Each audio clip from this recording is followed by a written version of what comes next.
Եթե մենք փորձենք դիտարկել ոչ միայն Հայաստանի, այլև ամբողջ աշխարհի խնդիրները, մենք կֆիքսենք, որ տարածված տարաբնույթ խնդիրներից մեկը թերևս ընդհանուր մարդկանց խառնաշփոթությունն է եւ զբաղվածությունը մի կողմից, իսկ մյուս կողմից համատարած անջատվածությունը։ Եվ մասնագետները անընդմեջ արձագանքում են եւ ահազանգում են, որ կենտրոնացման ուշադրության խնդիրները արդեն տարածվում են, իսկ միաժամանակ մյուս կողմից տարբեր գործիքարաններ ժամանակակից շատ զարգանում են, որոնք որ կոչվում են արհեստական ինտելեկտ, եւ ըստ այդմ մի շարք մասնագիտություններ արդեն եւս դուրս են մնում, ու այդ ամբողջը իհարկե պետք է բոլորին մտահոգի։ Չի մտահոգում միայն նրանց, ովքեր որ եւ ոչ մի բանի մասին այս բար չեն մտածում, բայց քանի որ նրանք մեր դասերը չեն նայում, ուստի մենք խոսում ենք այն բոլոր մարդկանց մասին, ովքեր որ խորհում են եւ մտածում են, թե ինչ կարելի է անել։ Եվ օգնության մշտապես գալիս են տարբեր ժամանակներից, տարբեր ազգություններից մարդիկ, տարբեր մասնագիտությունների, որոնք որ թողնում են մեզ խորհուրդներ, նպաստելով, որ լույսը երբեք չմարի։ Եվ այդպես տեսնենք, թե ինչ արտահայտություն մենք ունենք այսօր։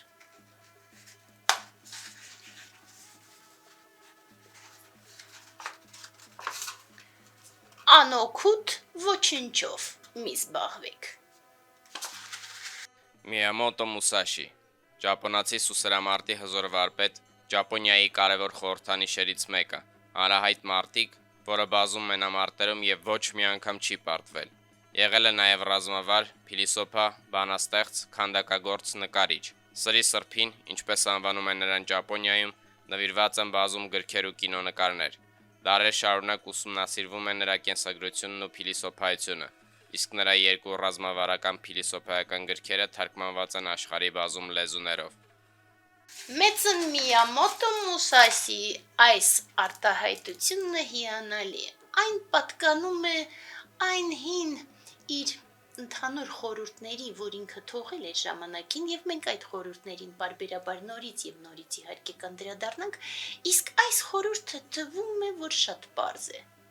Սակայն, եթե մենք ճիշտ նայենք մեր ընդհանուր խնդիրներին, մենք կտեսնենք, որ ճնշող մեծամասնությամբ հենց պարզ բաների մասին մենք ավելի քիչ ուշադրություն ենք դարձնում, բայց իրականում շատ հաճախ մենք ոչ միայն չենք խորհում, այլ նաև ընդհանուր առմամբ չենք էլ հասկանում, ինչ է իրականում մեզ համար օգտակարը եւ ինչ է անօգուտը, եւ ինչպես ձերբազատվել անօգուտից։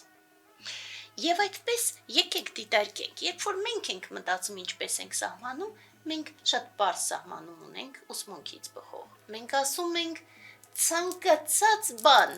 ինչ որ նպաստում է քո կամ որևէ մեկի զարգացմանը օգտակար է, մնացած ամբողջ այլևս անօգուտ։ Եվ ըստ այդմ այս սահմանումը հիանալի է, այն կարելի է կիրառել կյանքի շատ տարբեր ոլորտների, բայց եթե մենք փորձենք այս խորհրդով առաջնորդվել, ապա մենք կկարողանանք շատ ավելի ճիշտ ապրել։ Մենք դիտարկում ենք հիմնականները, սովորում ենք, եւ ըստ այդմ այն, որ օգտակար է, այն ամբողջ կրթությունն է, որը կարող է բացել մեր սիրտը եւ բացել մեր միտքը, մնացած ամբողջը անօգուտ է։ Մենք աշխատում ենք եւ փորձում ենք աշխատանքի մեջ առավելագույնս օգուտ բերել, բայց անել նաեւ այն աշխատանքը,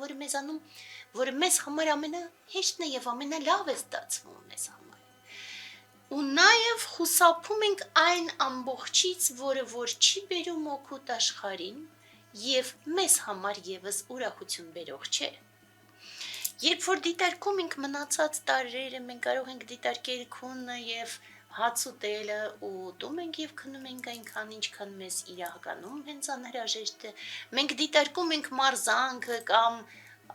բաց օթին գնալը եւ քաղաքից դուրս գնալ ու քայլել ու շնչել, բայց նորից, որովհետեւ դա պիտի երջանկություն բերի մարդուն, այլ ոչ թե որովհետեւ մոդայիկ է, եւ ցանկացած բան մենք կարող ենք դիտարկել հենց այս տեսանկյունից։ Շփումը եւս մենք շփվում ենք, երբ որ այդ շփումը բերում է երջանկություն եւ կամ էլ ու եւս նպաստում է զարգացմանը, մնացած բոլոր բարականերում չենք շփվում։ Եվ այդպես մենք գործածում ենք այդ խորհուրդները տարբեր ոլորտներում,